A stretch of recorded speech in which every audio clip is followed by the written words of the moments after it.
I'm James Wenley. I work as a lecturer in Te Whare Ngangahau, Theatre and Performance Studies at Te Herenga Waka, Victoria University of Wellington.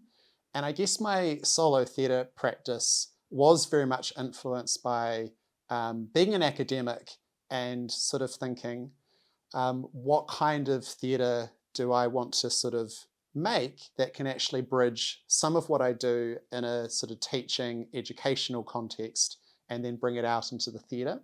So the first show that I made within that sort of scope was called Dr. Drama Makes a Show.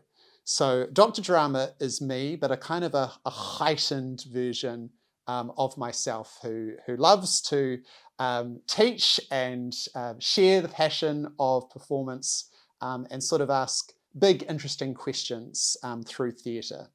I sort of wanted to bring what happens when you have a really good class, like a really good lecture, a really good workshop where you know that like students are really engaged, and to bring that with a really good theatre performance and how you can put the two of them together.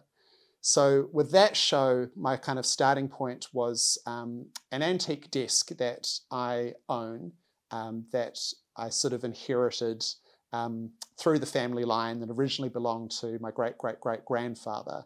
And so I was interested in what did it mean for me now to sort of own this in terms of this kind of longer legacy and my own family history.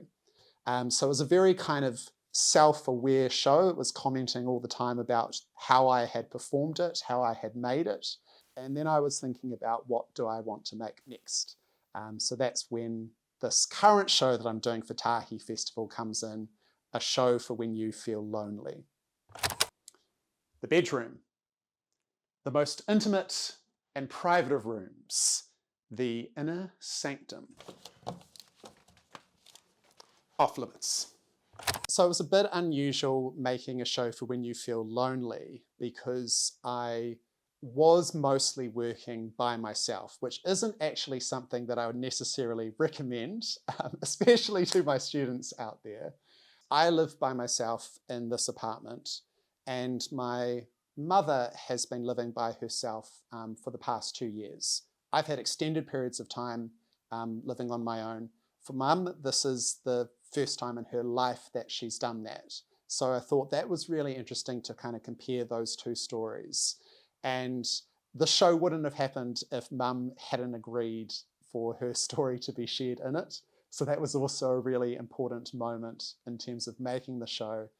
So a real privilege to then be able to have her story, my story, and then as part of the research was also encountering a really interesting story about the loneliest whale in the world. So then it becomes a sort of a process of how do you weave those three threads of the show together. I really like having multiple stories and finding a way to kind of put them together and have conversations and parallels. I know that I really like to work by kind of really plotting out what is the beats, what's the dramaturgy, what's the shape of the show. I sort of need to sort of have a sense of where it's going, figure out what those blocks are, and then enjoy sort of writing them out.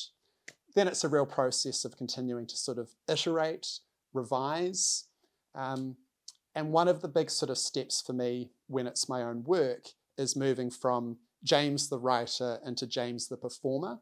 And I do really kind of see those as quite sort of separate, and I have to kind of get into a different creative sort of brain space. What can you expect? Well, you are going to be invited into my house. I'll have some herbal tea and some other goodies for you to kind of share, get relaxed. We're going to have a really kind of good vibe coming into this. And I'm going to share some stories about living alone, about experiences of loneliness on a kind of individual and societal level, share some interesting kind of research and stories, but ultimately that I want this to be a really kind of like uplifting and positive experience, and for us to kind of have a really kind of cool, thoughtful conversation about these themes and what it means for me and what it might mean for you as well.